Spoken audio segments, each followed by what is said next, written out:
Hello everyone. आज है 3 अगस्त, लेकिन साथ ही संडे है। तो आज की इस क्लास में हम मंडे टू सैटरडे तक यानी कि 28 जुलाई से 2 अगस्त तक जो इंपॉर्टेंट करंट अफेयर के क्वेश्चंस ऑलरेडी पढ़ चुके हैं, इसका क्विक रिवीजन करने वाले हैं। जिसमें कि हमने सबसे पहला क्वेश्चन ये देखा था मंडे की क्लास में कि अभी हाल ही में नाहिद 2 नाम का एक टेलीकम्युनिकेशन और रिसर्च सैटेलाइट है, जो कि लॉन्च किया गया है ईरान के द्वारा। ऑप्शन बी इसका राइट आंसर है। नाहिद 2 को 5 वर्षों तक कक्षा में रहने के लिए डिजाइन किया गया है और इसमें ना एक स्वदेशी प्रपल्सन सिस्टम लगाया गया है, जो कि अपनी ऊंचाई को 50 किलोमीटर तक ले जा सकती है, एडजस्ट कर सकती है। ईरान की capital Tehran currency rial Masoud Pezeshkian यहाँ के राष्ट्रपति हैं। इस साल इसने साहे ड्रोन का भी अनावरण किया। संघाई कॉरपोरेशन ऑर्गेनाइजेशन में शामिल ये नौवा देश है। चांद्रयान 1 सैटेलाइट लॉन्च किया। मकरान इसकी नई राजधानी होगी। 28 अप्रैल को राष्ट्रीय शोक दिवस इसने घोषित किया था। और ईरान ने कतर पर अभी हाल ही में ऑपरेशन बसायर अल फतह शुरू किया, लेकिन ये कतर को निशाना नहीं बनाया था, इसने अमेरिका को बनाया था। और इसके बाद इसने हॉर्मुज जल संधि जो थी इसे बंद करने की मंजूरी दी थी। वुमन टेनिस एसोसिएशन एकल मैच जीतने वाली दूसरी सबसे उम्रदराज जो महिला खिलाड़ी बनी। देखिए, दूसरी पूछा जा रहा है तो दूसरी है वीनस विलियम्स। पहला पूछा जाता तो मार्टिना नवरातिलोवा का नाम आपने याद रखना है। इग्नू की पहली महिला जो कुलपति बनी है उमा कांजीलाल बन गई है। Indira Gandhi national open university इसकी फुल फॉर्म है। इसकी स्थापना 1985 में की गई थी। दुनिया का सबसे बड़ा मुक्त विश्वविद्यालय है, ये दिल्ली में है। सोनाली मिश्रा की यदि बात की जाए तो आरपीएफ की पहली महिला महानिदेशक है। अनामिका राजीव इंडियन नेवी की पहली महिला हेलीकॉप्टर पायलट है। विजय किशोर रहाटकर राष्ट्रीय महिला आयोग की अध्यक्ष हो जाएंगी। सवाल चौथा है, वंस एलिफेंट्स लिव्ड हेयर के लिए पेन ट्रांसलेट पुरस्कार किसने जीता है? गीतांजलि श्री ने, जिन्होंने 2022 का इंटरनेशनल बुकर पुरस्कार भी अपने नाम किया था टॉम ऑफ सेंड के लिए। फिर गीतांजलि श्री के बाद 2023 का ये जो अवार्ड था इंटरनेशनल बुकर पुरस्कार का, ये जीता था जॉर्जिया गोस्पदनोव ने। फिर यही अवार्ड 2024 का मिला जेनी एरपनबेक को और यही अवार्ड 2025 का मिला बानू मुस्ताक को, इनकी रचना हार्ट लैम्प के लिए। स्लीपिंग प्रिंस के नाम से मशहूर जो प्रिंस अल वलीद थे, इनका जुलाई 2025 में निधन हुआ। सऊदी अरब के ये क्राउन प्रिंस रहे, स्लीपिंग प्रिंस के नाम से मशहूर रहे थे। 2005 में एक कार एक्सीडेंट में उन्हें गंभीर चोटें आई तो लगभग 20 साल से कोमा में थे।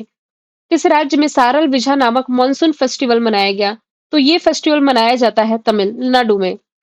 किस स्पेस एजेंसी ने सौर तूफानों से पृथ्वी के चुंबकीय क्षेत्र को बचाने के लिए ट्रेसर्स मिशन लॉन्च किया?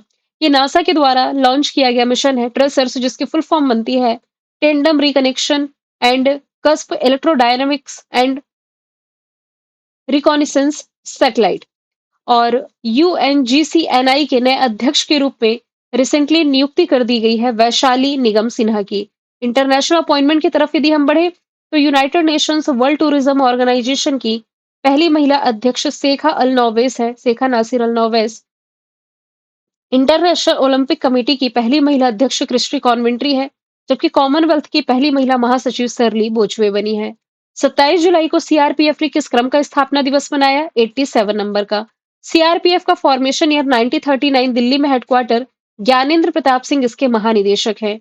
इसरो प्रमुख जेपी बिरला मेमोरियल अवार्ड से किसे सम्मानित किया गया? किस इसरो प्रमुख को? तो ऑप्शन नंबर यहाँ से ए राइट आंसर होगा। वर्तमान समय में इसरो के जो प्रमुख है वी नारायण इस प्रतिष्ठित अवार्ड से सम्मानित किए गए हैं। सवाल नंबर 11वां है, किस शहर में भारत के पहले हाइड्रोजन संचालित ट्रेन कोच का सफल पूर्वक परीक्षण किया गया है? तो ये परीक्षण अभी हाल ही में किया गया है। कहां पर? चेन्नई में।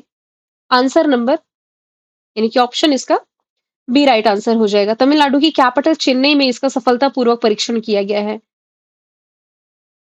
आगे चलते हैं। भारत और सिंगापुर के बीच संयुक्त सैन्य अभ्यास जिसका नाम है बोल्ड कुरुक्षेत्र किस स्थान पर आयोजित किया गया?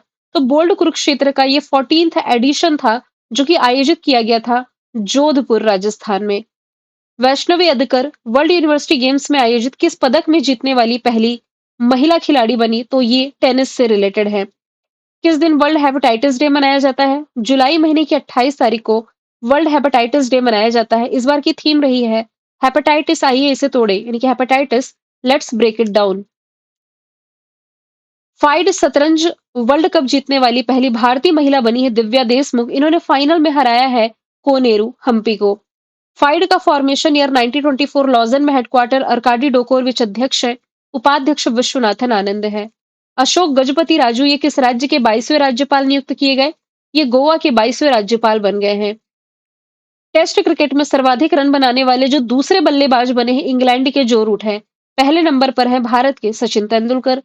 टेस्ट क्रिकेट में 4 सेंचुरी लगाने वाले जो पहले बल्लेबाज बने हैं शुभमन गिल हैं, जो कि टेस्ट क्रिकेट अभी जो इंग्लैंड के खिलाफ भारत का चल रहा था, इसमें ये भारत की कप्तानी भी कर रहे थे।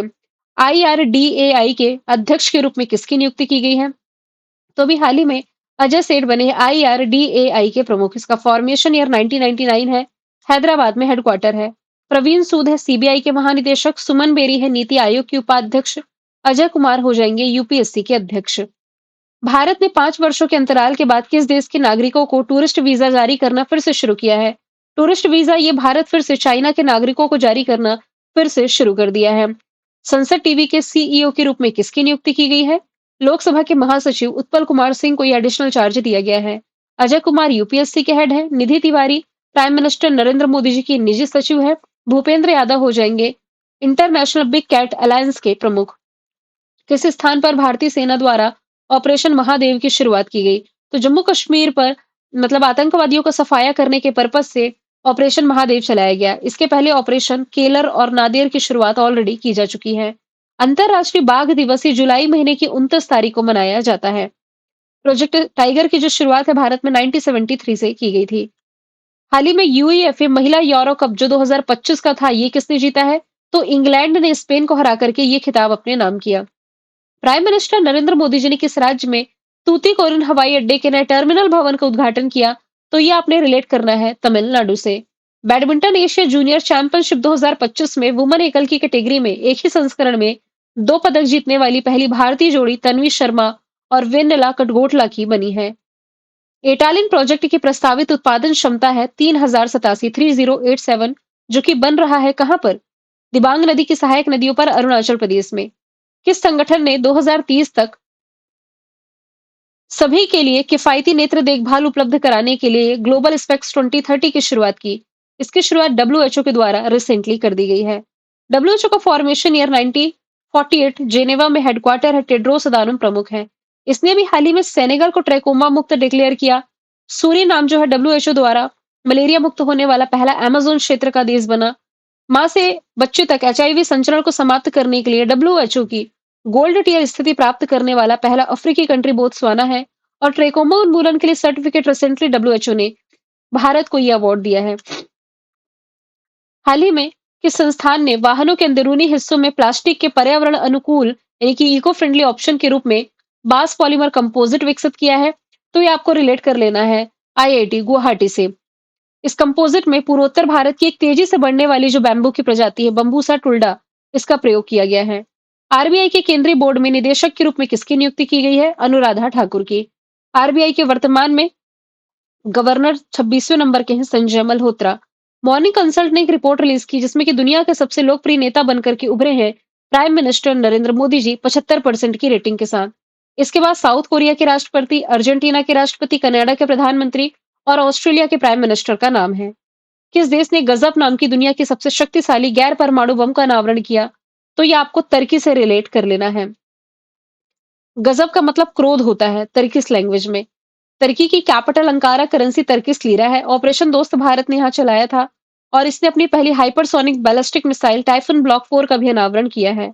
हाल ही में रेमोना परेरा लगातार 170 घंटे तक नृत्य करके वर्ल्ड रिकॉर्ड बनाई, जो कि संबंधित है भरतनाट्यम से। कर्नाटक के मैंगलोर की ये छात्रा है। कंटिन्यूअसली 170 घंटे इन्होंने भरतनाट्यम किया, हालांकि हर 3 घंटे में ये 15 मिनट का ब्रेक लेती थी। पिछला जो रिकॉर्ड था 127 घंटे का इन्होंने तोड़ दिया। भारत में शास्त्रीय नृत्य के 8 मान्यता प्राप्त फॉर्मेट हैं। भरतनाट्यम तमिलनाडु में, कथक उत्तर प्रदेश में, कथकली केरल में, कुचिपुड़ी आंध्र प्रदेश में, ओडिसी ओडिशा में, मणिपुरी मणिपुर में, सत्रिया असम में, मोहिनीअट्टम केरला में। किस शहर में भारत का पहला हिंदी मीडियम का एमबीबीएस कॉलेज बनाया जाएगा? तो ये बनाया जाना है मध्य प्रदेश के जबलपुर में। 2027-28 के शैक्षणिक सत्र के लिए लागू होगा। काजीरंगा टाइगर रिजर्व किस राज्य में है, जो कि टाइगर डेंसिटी के मामले में दुनिया भर में तीसरे स्थान पर रहा? तो ये असम में है। अब दुनिया भर में ये तीसरे स्थान पर है। तो पहले स्थान पर है कर्नाटक का बांदीपुर, दूसरे स्थान पर है उत्तराखंड का Jim Corbett national park. Kaziranga राष्ट्रीय उद्यान बेसिकली एक सिंग वाले गेंडे के लिए फेमस है। 2006 में इसे टाइगर रिजर्व घोषित किया गया था। उत्तर प्रदेश के मुख्यमंत्री पद पर सबसे लंबा कार्यकाल पूरा कर लिया है योगी आदित्यनाथ ने, और इन्होंने गोविंद वल्लभ पंत का रिकॉर्ड तोड़ा है। भारत के तटरक्षक बल के लिए देश के स्वदेशी होवरक्राफ्ट का निर्माण किया गया है। किस राज्य में? तो ये आपको रिलेट कर लेना है गोवा से। Option number C right answer है। आईसीजे का फॉर्मेशन ईयर 1977, दिल्ली में हेडक्वार्टर पी शिवमणि हेड है। जर्मनी में आयोजित किया गया विश्व विश्वविद्यालय खेल 2025 में भारत को मिला है 20वां स्थान, जिसमें भारत ने 2 गोल्ड, 5 सिल्वर और 5 ब्रॉन्ज मेडल अपने नाम किए थे। ये जर्मनी में आयोजित किया गया। पदक तालिका में टॉप पर जापान, फिर चाइना और फिर अमेरिका का स्थान है। हाल ही में जलावतरण किया गया गस्ती पोत अटल, इसका निर्माण किया गया है गोवा शिपयार्ड लिमिटेड के द्वारा। ये हिंद महासागर क्षेत्र में भारत की समुद्री सुरक्षा को सुनिश्चित करेगा। नासा जो कि अमेरिका की स्पेस एजेंसी, इसरो जो कि भारत की स्पेस एजेंसी है, दोनों का संयुक्त प्रोजेक्ट है निसार। ये रिसेंटली श्रीहरिकोटा आंध्र प्रदेश से 30 जुलाई को लॉन्च किया गया है, जो कि भूकंप, सुनामी, ज्वालामुखी, भूस्खलन जैसी प्राकृतिक आपदाओं की पहले से ही चेतावनी दे सकेगा। प्राचीन पांडुलिपियों को डिजिटल बनाने के लिए ज्ञान भारतम मिशन, ये recently prime minister Narendra Modi ji के द्वारा लॉन्च किया गया है मन की बात के 124वें संस्करण के तहत। किस देश ने जुलाई स्टॉर्म नाम का अपना सबसे बड़ा नेवल एक्सरसाइज आयोजित किया? तो ये आपको रिलेट करना है रशिया से। 23 से 27 जुलाई तक इसका आयोजन किया गया। 150 से अधिक युद्धपोत, 120 विमान और 15,000 से अधिक नौसैनिक इसमें शामिल थे। 17वें नंबर का पुरुष एशिया क्रिकेट कप का आयोजन जो होना है 2025 का, यूएई से होस्ट करेगा। एसीसी का फॉर्मेशन ईयर 1983 है। दुबई में हेडक्वार्टर मोहसिन नकवी प्रेसिडेंट हैं। भारत की पहली एआई पावर्ड आंगनबाड़ी की शुरुआत की गई है महाराष्ट्र नागपुर से। एसएसबी के 26वें महानिदेशक के रूप में संजय सिंघल की नियुक्ति की गई। एसएसबी का फॉर्मेशन ईयर 1963, दिल्ली में हेडक्वार्टर है। राजेंद्र सिंह भट्टी ये हो जाएंगे सीआईएसएफ के प्रमुख। ज्ञानेंद्र प्रताप सिंह हो जाएंगे सीआरपीएफ के प्रमुख। पी शिवमणि हो जाएंगे आईसीजी के प्रमुख। 16 वर्ष से कम उम्र के बच्चों के लिए सोशल मीडिया का उपयोग तो पहले से ही ऑस्ट्रेलिया ने बैन किया था। इस सोशल मीडिया में अब यूट्यूब भी शामिल हो गया, यानी कि यहाँ के बच्चे अब यूट्यूब का भी इस्तेमाल नहीं कर सकेंगे। प्रलय मिसाइल का भी हाल ही में परीक्षण किया गया है एपीजे अब्दुल कलाम द्वीप ओडिशा से। परीक्षण किया किसने है? डीआरडीओ ने। हाल ही में किस राज्य सरकार ने सफाई कर्मचारी आयोग स्थापित करने की घोषणा की? तो बिहार के मुख्यमंत्री नीतीश कुमार जी के द्वारा ये घोषणा की गई है। महाराष्ट्र सरकार ने एमएस स्वामीनाथन जो कि भारत में हरित क्रांति के जनक माने जाते हैं, इनके सम्मान में सतत कृषि दिवस रूप में मनाने की घोषणा करी है 7 अगस्त को। 6 अगस्त है हिरोशिमा डे, 9 अगस्त है नागासाकी डे, 8 अगस्त को बांग्लादेश अपना नया स्थापना दिवस मनाएगा। अमेरिका ने भारत से होने वाले आयात पर कितने प्रतिशत टैरिफ लगाने का ऐलान किया? तो भारत का सामान जो अमेरिका में जाता है, जो एक्सपोर्ट होता है यहाँ से और अमेरिका इंपोर्ट करता है, उन पर अब 25% का टैरिफ लगेगा। हाल ही में मेघनाथ देसाई का निधन हुआ और इनका संबंध रहा है अर्थशास्त्र से। ये एक प्रसिद्ध इकोनॉमिस्ट रहे हैं। अगला सवाल है, किस शहर में भारत का सबसे बड़ा यूनानी कॉलेज बनाया जाएगा? भारत का सबसे बड़ा यूनानी कॉलेज बिहार की राजधानी पटना में 264 करोड़ की लागत से शुरू हो चुका है। 2027 तक बनकर के तैयार हो जाएगा। भारतीय सेना के उप सेना अध्यक्ष के रूप में किसकी नियुक्ति की गई है? पुष्पेंद्र सिंह की, और इन्होंने स्थान लिया है एनएस राजा सुब्रमणी का। वैसे भारतीय सेना के प्रमुख उपेंद्र द्विवेदी आपको मालूम है। पराग जैन हो जाएंगे खुफिया एजेंसी रॉ के प्रमुख। किस राज्य में भारत का पहला एआई आधारित सड़क सुरक्षा पायलट प्रोजेक्ट की शुरुआत की गई? कल ही हमने ये क्वेश्चन देखा है, उत्तर प्रदेश से आप रिलेट करेंगे। हाल ही में आयोजित बीसी रॉय ट्रॉफी, जो कि 15 वर्ष उम्र के ऊपर जो बच्चे हैं, बेसिकली फुटबॉलर, उनके बीच ये प्रतियोगिता आयोजित की जाती घरेलू टूर्नामेंट है फुटबॉल का। ये रिसेंटली मणिपुर ने जीती है। आगे चलते हैं। हाल ही में रिलायंस इंडस्ट्रीज का कार्यकारी निदेशक किसे नियुक्त किया गया है? तो मुकेश अंबानी के जो छोटे बेटे हैं अनंत अंबानी इस पद पर नियुक्त कर दिए गए हैं। बिहार चुनाव आयोग द्वारा चुनाव आइकन के रूप में नियुक्त की गई नीतू चंद्रा। सोनू सूद थाईलैंड टूरिज्म के ब्रांड एम्बेसडर हैं। रिसेंटली मिस वर्ल्ड प्रतियोगिता के दौरान इन्हें ह्यूमैनिटेरियन अवार्ड दिया गया। पश्चिम बंगाल के ब्रांड एम्बेसडर सौरव गांगुली हैं। मध्य प्रदेश टूरिज्म के ब्रांड एम्बेसडर पंकज त्रिपाठी हो जाएंगे। आईएमएफ ने फाइनेंशियल ईयर के लिए भारत की जीडीपी ग्रोथ रेट फोरकास्ट की है 6.4%। पहले इसने कहा था 6.2 होगी। आईएमएफ का फॉर्मेशन ईयर 1944, वॉशिंगटन में हेडक्वार्टर है। क्रिस्टीना जॉर्जीवा एमडी है। हाल ही में रूस में आए भूकंप के कारण यूरोप और एशिया का कौन सा सबसे ऊंचा सक्रिय ज्वालामुखी विस्फोट हुआ। तो यहाँ से आपको क्यूलू चेवस्काय ज्वालामुखी का नाम याद रखना है। ब्रिटेन और किस देश ने जिलोंग में परमाणु ऊर्जा चालित पनडुब्बी साझेदारी और सहयोग संधि पर हस्ताक्षर किए? तो ये आपको रिलेट करना है ऑस्ट्रेलिया से। ब्रिटेन और ऑस्ट्रेलिया के बीच समझौता है। कल की क्लास यदि आप लोगों ने देखी होगी 2 अगस्त की, तो ये Australia, A for Australia, UK for Britain, US for America, AUKUS भी समझाया और इसके पिलर 1 और पिलर 2 ये दोनों भी एक्सप्लेन किए थे। इसमें कि पिलर 1 के तहत ये समझौता किया गया है। इस पिलर 1 के तहत ऑस्ट्रेलिया को परमाणु ऊर्जा चालित पनडुब्बियां सौंपना है। कर्नाटक के कोलार जिले की एक 38 वर्षीय महिला है जिसमें दुनिया का एक नया प्रकार का ब्लड ग्रुप पाया गया है जिसका नाम रखा गया है सीआरआईबी। इसकी भी पूरी स्टोरी मैंने बताई है। सीआर का मतलब है क्रोमर और आईबी का मतलब है इंडिया बैंगलोर, जहां ये खोजा गया है। सरकारी कर्मचारियों के लिए सबैटिकल लीव योजना शुरू करने वाला पहला राज्य सिक्किम बना है। मतलब कि यदि सरकारी कर्मचारी 5 साल तक कंटिन्यू सेवा दे चुके हैं, तो ये अब 365 दिन से लेकर के 1080 दिन की छुट्टी ले सकते हैं। और यदि ये नहीं आएंगे ऑफिस में, तो इनके मूल वेतन का 50% इन्हें मिलता रहेगा। 350 वर्षों के इतिहास में ब्रिटेन की पहली महिला खगोल शास्त्री जो नियुक्त की गई है, मिशेल डोहार्टी नियुक्त की गई है। यूके की जो खुफिया एजेंसी है MI6, इसके निदेशक के रूप में पहली महिला जो बनी है पद पर, ब्लेड्स मेट्रिवली का नाम याद रखें। सरली बोचवे कॉमनवेल्थ की पहली महिला अध्यक्ष, United Nations World Tourism Organization की पहली महिला अध्यक्ष शेखा नासिर है। मैंने कल आपसे पूछा था गजब नाम की दुनिया की सबसे शक्तिशाली गैर परमाणु पनडुब्बी का अनावरण किसने किया? इसका आंसर था तुर्की। आज का सवाल है, किस स्थान पर पहली बार शेप 25 नामक सशस्त्र बल राष्ट्रीय सम्मेलन आयोजित किया गया? आंसर इसका जो भी आप कमेंट बॉक्स में बताइए। फिर हम मिलेंगे नेक्स्ट वीडियो में। Thank you so much.